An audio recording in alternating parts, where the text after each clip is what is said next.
on the one hand, people say it's a great leveler, and that's true. It doesn't care if you're rich or poor when it attacks you and potentially kills you. But actually, the experience of being under lockdown is very different.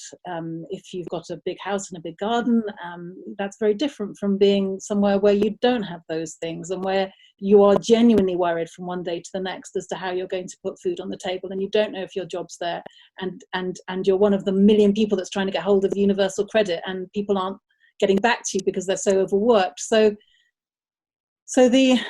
I think what this pandemic has done is just reinforce the inequality, both within our country and even more so north-south. I mean, I can only imagine what it must be like to be trying to deal with this pandemic, let's say in a refugee camp in Africa, for example. I mean, it's almost beyond imagination. So on the one hand, there's that sense of this dire inequality that the pandemic has revealed yet again.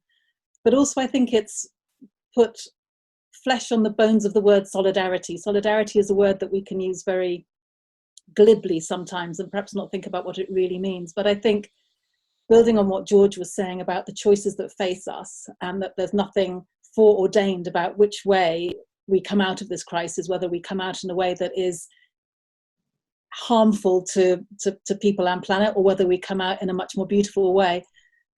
Solidarity is going to be at the heart of the decisions that are made. And my hope is, going forward, that out of all of the awfulness of the past few months, that there is a greater understanding, and not just an academic understanding, but an emotional feeling about what solidarity really means, about really being there for your neighbour, whether you knew them before or not.